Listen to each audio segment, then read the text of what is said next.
வணக்கம். வணக்கம் தம்பி. வணக்கம். சொல்லுங்க. யாரோட சொல்லுங்க. நான் டிலான் வியூ. டிலான் வியூன்றது ஒரு யூடியூபர். YouTube channel. சரி சரி. என்னுடைய பேர் குமாரசூரியர். நான் லண்டனில் 85ஆம் ஆண்டுலேருந்து லண்டனில் போய் இங்கே பிரச்சனையால் நான் படிக்கிற விசாவில் தான் போனேன். நான் அகதியாலாம் போகலை. படிக்கிற விசாவில் போயிட்டு 6 வருஷம் சிவில் இன்ஜினியரிங் டிகிரி அங்கே முடிச்சு சவுத் பேங்க் யூனிவர்சிட்டியில் இங்கே வரையில்லாமல் சிக்கிப்பாட்டு போய் அங்கே இருந்தேன். 2008ஆம் ஆண்டு சண்டேயில் நான் ஒரு அகாடமி நடத்தினேன். நாங்கள் இன்ஜினியரிங் அகாடமி. அது வந்து இன்ஜினியரிங் அழைக்கணும்னா சிவில் இன்ஜினியரிங் இங்கேருந்து வார ஆட்களுக்கு ட்ரைனிங் கொடுத்து அவையில வேலைக்கு அனுப்புறது. அதுக்கு பேர் ஃபோக்கஸ் சிவில் இன்ஜினியரிங் அகாடமி.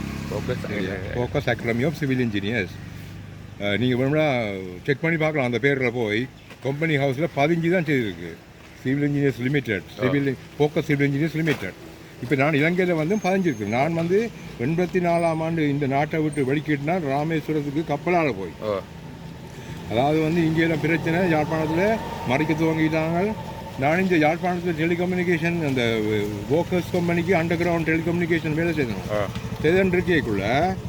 என்ன நடந்தேன்டா, ஜூலை மாதம் 21ஆம் தேதி 83ஆம் ஆண்டு நாங்கள் தாவடியில் வேலை முடிஞ்சு இப்படியே தவால்பட்டி சந்தியில் இந்த மேன் ஹோல்டர் மார்க் பண்ணி கிடங்கு அடித்து அடுத்த நாள் அதுக்கு ஸ்டீல் கான்க்ரீட் போட்டு மூடுறதுக்கு இருக்க, இரவு நான் வீட்டில் வந்து படுத்திருக்க 2 மணி போல் ஒரே வெடிச்சத்தம். என்னென்று நான் விடிய வேலைக்கு போகிறேன்.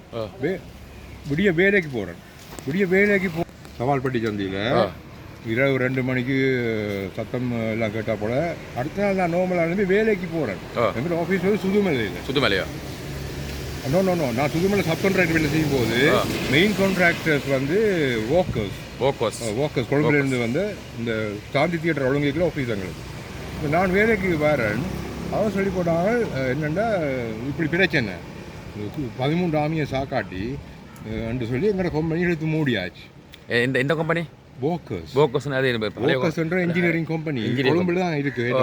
இது ஒரு வெள்ளக்காரன் ஆரம்பிச்ச கம்பெனி. 1880ஆம் ஆண்டுல இருந்து இருக்கு. என்ன சம்பளம் அந்த நேரத்துல எனக்கு 2000 ரூபா சம்பளம். எங்க அம்மா டீச்சர், அப்பர் விதான மாசம் 2000 ரூபா. எத்தனாம் ஆண்டுக்கா சொல்றீங்க? நான் சொல்றேன் 84ஆம் ஆண்டு மாசம் 2000 சம்பளம். 2000 சரி, பெரிய காசு. ஆனா இந்த அம்மா அரசாங்க உத்தியோகம் டீச்சர், அவருக்கு 400 ரூபா தான் சம்பளம். அப்பர் விதானியர், அவருக்கும் 400 ரூபா தான் சம்பளம். அவன் இந்த ரெண்டையும் கூடி 4,000 பேருக்கு தான் இந்த சம்பளம். சரியா? இன்ஜினியர் தான் சம்பளம் கூட. எங்களுடைய திறமைக்கு தான் கிடைச்ச பரிசு. ஏனெண்டா நான் வந்து சப் கான்ட்ராக்டருக்கு வேலை செய்யும் போது மெயின் கான்ட்ராக்டர் கன்சல்டன்ட் வந்து மிஸ்டர் கமல்நாதன், அவர் வந்து என்ன பர்சனலாக கூப்பிட்டு கேட்டவர், நீ எந்த கம்பெனிக்கு வாரியான்னு. சரியா? அப்போ நான் சொன்னேன், நீங்கள் வேறு யாரும் வேலையாளர் நிப்பாட்டி எடுக்கிறேன்னா நம்புற மாட்டேன். இல்லை நான் ஒரு டிபார்ட்மெண்ட் நீ வான்னு சொல்லி என்ன கூட்டிகிட்டு போய் அதில் வச்சு ஒரு ப்ராஜெக்ட் அசிஸ்டன்ட் சொல்லி நான் ஏற்கனவே டெக்னிக்கல் காலேஜில் சிவில் இன்ஜினியரிங் முடிச்சுட்டேன், பார்ட் டைம் கோர்ஸ் NDT. அப்போ வந்து சொல்லி எனக்கு இங்கே எக்ஸாம் பாஸ் பண்ணி A லெவல் பாஸ் பண்ணி யூனிவர்சிட்டி கிடைக்கல தரப்படுத்தலால். நான் அதே ரிசல்ட்டை வச்சுக்கொண்டு லண்டனில் போய் சிவில் இன்ஜினியரிங் டிகிரி முடித்து அங்கே 30 வருஷம் வேலை செய்துட்டு தான் இங்கே வந்திருக்கிறேன். சரியா? 85லேன்னா 91 தான் எனக்கு படித்து முடிஞ்சது. நான் இங்கே வந்தது 2020ஆம் ஆண்டு எங்கள் அம்மா ஃபேமிலிட்டு வந்தேன். நான் அம்மா இறந்துட்டா, அதனால இங்கே தொடர்ந்து நிற்கிறேன் 5 வருஷமா. தம்பி, நான் வந்து ஒரு சிங்கள தலைவரில் இப்படி ஒரு தலைவர் இருக்க இல்லையா அவ்வளோ ஆழமண்டு ஏங்கி கொண்டிருந்தேன். தெரியுமா இல்லையா? என்னன்னா JVP என்றாலும் எல்லாரும் பேசுறாங்க, கெட்டவங்க. சரி, அவங்களுக்கு அவங்க ஒரு காலமும் தமிழனுக்கு நேரடியாக சண்டை பிடிக்க. இப்ப வடக்க கிழக்க பிரிக்கணும்னு சொல்றாங்க. இல்ல, நீங்க கிழக்கு என்ன விருப்பம் இல்ல என்னன்னு சேர்ப்பீங்க. கிழக்கு ஓமண்டா தானே நீங்க சேர்க்கலாம். விளங்குச்சா? நீங்க இது சும்மா தமிழ் அரசியல்வாதிகள் இந்த தனிநாடு இவெல்லாம் எடுத்து கொடுக்க முடியுமா? தனிநாடு எடுத்து கொடுக்க முடியும். இது செல்வநாயகம் பொன்னம்பலக்கும் உள்ள பிரச்சனையால அவர் தான் இந்த தூண்டி விட்ட பொடியங்களை. சரியா? பொடியங்களை தூண்டி விட்டு சண்டை பிடிக்க வச்சு தங்களுக்காக துரையப்பாவை வெல்ல முடியாதுன்றதுக்காக. சரியா? அல்ஃபிரட் துரையப்பாவை வெல்ல முடியாத அமிர்தலிங்கத்தால் அதனால் உருப்பேற்றி பொடியங்களுக்கு இப்போ போய் ஒரு வேதக்கார துரையப்பா அந்த விஷ்ணு கோயில் கிருஷ்ணர் கோயில் பொன்னால் ஏன்னா பொன்னாலை கிருஷ்ணர் கோயிலில் காரில் வந்து இறங்கி கால் அழுவ போய் பக்கத்தில் அதை சொல்ல பிளைண்ட் ஸ்பாட்டில் கிட்ட போய் நின்று சுட்டா அது வீரமா இல்லை அதாவது துறைப்பா வந்து நான் யாழ்ப்பாணம் நியூ மார்க்கெட் என்ற இல்லை துறைப்பா இல்லாட்டி சரியா இப்படி அபிவிருத்தி செய்கிறாக்கள் தான் இருக்குது தண்டவாளத்தை உடைச்சி மக்களை கஷ்டத்தில் போடுறது பண்ண பணத்தை உடைச்சி போக்குவரத்து இல்லாமல் பண்ணுறது ரெண்டு தான் நிகழ்வு செய்த வேலை சரியா கணத்தியாக வளர்த்து விட்டு அமிர்தலிங்கத்தையே யார் சாக்கணும் விளங்குச்சா அப்போ நீங்கள் பாம்புக்கு தான் பால் பார்த்துருக்குறீங்க கடைசி வரைக்கும் முள்ளிவாய்க்கால் இனப்படுகொலைன்னு சொல்கிறீங்க ஆனால் அவ்வளோ பேரையும் தன்னோட சேர்த்து தப்பி ஓடாமல் கூட்டிக்கொண்டு போய் கடலுக்கு சாட்டுறாரு நீங்கள் தேசிய தலைவர்னு சொல்கிறீங்கல்ல அவர் தானே முழு குற்றவாளி இப்போ சர்வதேச விசாரணைன்னு சொல்கிறீங்களே உங்களுக்கு சர்வதேசம் சேர்ந்து தானே அடித்தது அது நீங்கள் ஐயா சாட்சிக்காரன்ட்ட போய் காலில் விடாமல் சண்டைக்காரன்ட்ட விடுங்க நீங்கள் சண்டைக்காரன்ட்ட காலில் விழுந்தீங்கன்றா ஏன் சாட்சிக்காரன்ட்ட போனீங்க நாங்கள் எங்களை உள்வீட்டு பிரச்சனை நாங்கள் பேசிப்போம் சரியா ஆகையினால நான் தான் சொல்லக்கூடியது இப்போ நீங்கள் ஆதரவாளர் நான் வந்து எந்த நேர்மையான ஒரு அரசியல்வாதி யார் தேடி 50 நான் என்ன இப்போ 65 வயசுண்டா தம்பி ஒரு அளவுக்கு 15 வயசுலேருந்து அறிவு இருக்குது தானே அரசியல் அறிவு ஞானங்கள் அப்புறம் 50 வருஷமாக தேடி கொண்டிருக்கிறேன் கவலைப்பட்டு கொண்டிருக்கிறேன் சிங்களவனில் இப்படி ஒரு நல்ல தலைவன் பிறக்க இல்லையான் ஆனால் இப்போ விளாங்குது 54 வருஷத்துக்கு முதலே ஒரு நம்ம பிறந்திருக்கிறான் சரியா இன்றைக்கு தான் நான் வெளியே வரேன் நான் 54 வயசு சரியா அப்போ அதாவது வந்து நான் வந்து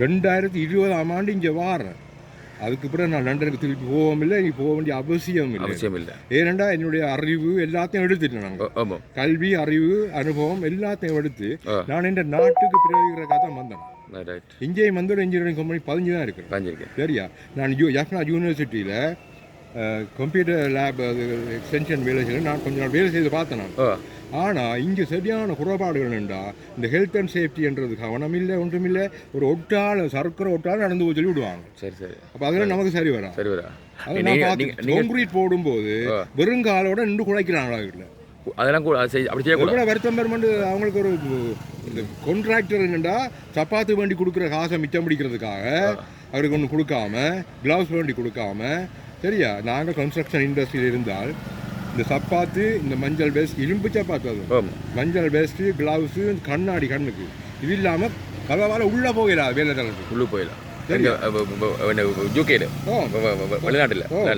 லண்டனில் அப்படி தான் எல்லா இங்கிலாந்து முழுக்க யூரோப்பா முழுக்க அப்படி தான் ஆனால் அதுவும் கம்பெனி தான் வேண்டி தரணும் கட்டப்படி ஆர்டர் பண்ணி போகிறது இல்லை சரியா நீங்கள் கம்பெனிக்கு வேலை செய்தால் கம்பெனி தான் வேண்டி தரணும் நீங்கள் தனிப்பட்ட முறையில் வேலை செய்தால் நீங்கள் கொண்டு போகணும் அப்படி இருந்தாலும் முக்கியமான கிளவுஸுகள் இதுகள் எல்லாம் மாஸ்க்குகள் எல்லாம் அவங்க என்ன டஸ்ட்கள் எல்லாத்துலேயும் கவனம் அவங்க சரியா இங்கே எந்த அக்கறையும் இல்லை வேலையாளை பற்றி எந்த அக்கறையும் இல்லை அதாவது எனக்கு லாபம் வந்தால் காணும் எவ்வளோத்தை கொடுக்காம எடுக்கலாமோ அதை தான் நான் பார்க்குறேன் அப்போ நான் விட்டெறிஞ்சிட்டு தான் வந்தேன் அந்த வேலையை இப்படி வேலை செய்ய என்ன இயலா இதை பார்த்து கொண்டு இருக்கலாம் இதுக்கு சாட்சியாக இருக்க முடியாது எந்த ஒரு அநியாயத்துக்கும் சாட்சியாக இருக்க முடியாது ஆகையினால விட்டெறிஞ்சிட்டு வந்தாலும் நான் இப்போ லண்டனில் வேலை எடுத்து வீட்டில் இருந்து செய்கிறேன் கம்ப்யூட்டரில் லேப்டாப்பில் செய்கிறேன் இப்போ இலங்கையில் செய்து கொண்டிருக்கேன் அங்கே வேலை செஞ்சு இலங்கையில் செய்து கொண்டிருக்கேன் அது மட்டும் இல்லை நான் இப்போ சிங்களம் படித்து கொண்டிருக்கிறேன் கட்டாயம் சிங்களம் தேவை மற்றது நான் இப்போ இந்தியாவில் ஒரு லேண்ட் இருக்கு அதில் வந்து ஒரு டெக்னிக்கல் காலேஜ் காட்டி ஒரு இடம் உங்களுக்கு இருக்கு நான் 2024ஆம் ஆண்டு வேண்டி எத்தனை இது வந்து அது இங்கே காசுக்கு 2 கோடி ரூபா வரும் சரியா அப்போ அதில் ஒரு டெக்னிக்கல் காலேஜ் காட்டி இங்கே இருந்து அது தமிழ் பள்ளியாக இருக்கலாம் சிங்கள பள்ளியாக இருக்கலாம் கூட்டி கொண்டு போய் அங்கே இருக்கிற டெக்னிக்கல் நல்ல நாலேஜ் இருக்குது இந்தியாவில் தான் ஐடியில் நம்பர் 1 அதே மாதிரி எந்த மாணவர் சாஃப்ட்வேர் இன்ஜினியர் அப்போ லண்டனில் இருந்தோ யூரோப்பில் இருந்தோ கட்டிக்காரரை கொண்டு வந்து இங்கே வீலுக்கு படிப்பிச்சுட்டு 1 மாதம் 2 மாதம் 6 மாதம் கோர்ஸ் இருந்தாலும் ஃப்ரீயா அதை யோசிக்கணும் என்னோட பொருளாதாரம் இருந்தால் தான் நான் செய்யலாம் இதுக்கு வேறு யாரும் வெளிநாட்டு எங்களோட சொந்தக்கார இந்த 3 பிள்ளைகள் வெளிநாட்டுக்கிறான் எங்களோட மருமக்கள் பிள்ளைகள் சௌரங்கள் இருக்கிறாங்க அவங்க உதவி செய்தால் ஃப்ரீயாக செய்யலாம் பொறுத்தது நான் காணியை கொடுக்கணும் தம்பி 2 கோடி பெருமதியான காணியை அதுதான் என்னால் செய்யலாம் அதை விட்டு சோறுன்னு சொல்லி தான் என் சௌரங்கள் சொல்லுது அதை கொண்டு வந்து பேங்க்ல போட்டுட்டு பேசாம இரு என்று சொல்றான் நான் எனக்கு அது விருப்பம் நல்ல செய்த நல்லதானே நான் இருக்கும்போது நல்லா செய்யணும் அது மட்டுமில்லை இந்த காணியை நான் சாகும்போது கொண்டு போக போறேன். ரைட். அதுவும் விட்டு காசை வச்சிருந்தா அப்பதான் சொந்தம் எல்லாம் ஓடி வரும் தம்பி. ரைட். சரியா? எனக்கு கஷ்டம் எனக்கு கஷ்டம் எல்லாரும் வருவாங்க. அது ஒரு சிதறப்பட்டு போயிடும். காசு போயிடும். காசு இல்லாம போய் உங்களுக்கு தமிழரசு கட்சி மாதிரி போயிடும். பையன் ரைட். சரியா? அப்பதான் அது மட்டுமில்ல, என்னுடைய அப்பாவுடைய அப்பா இருக்கிறார் நெடுந்தீவுல, கொடுவேலி விதானம் 2. அவர் நெடுந்தீவு மகாத்தியத்துக்கு காணி அன்பளிப்பா கொடுத்துருக்கேன். இன்றைக்கு அது எத்தனை பிறப்பு காணி? எனக்கு அளவு தெரியாது. ஒரு 50 ஏக்கர் 50 பிறப்பு அதுக்கு மேலே இருக்கு. நெடுந்தீவு மகாத்தியத்தை நீங்க கூகுள் அடிச்சு பாருங்களேன். சரியா? சரியா? மகாவித்யாலயத்துக்கு காணி கொடுத்த கொடுவேலியார் அவருக்கு பேர். கொடுவேலியா? சரியா? அவர் இங்க கொடுத்து நெடுந்தீவு பிள்ளைகளுக்கு நவரத்ன சிங்கம் சொல்லி மாஸ்டர் இங்கிலீஷ் படிக்கிறதுக்கு அவரையும் கூப்பிட்டு செல்லான எல்லா படிப்பு இன்றைக்கு உலகம் முழுக்க நெடுந்தீவாக்கள் பெரிய பெரிய பதவிகள் இருக்கிறார்கள். சரியா? இன்றைக்கு நான் நன்றி.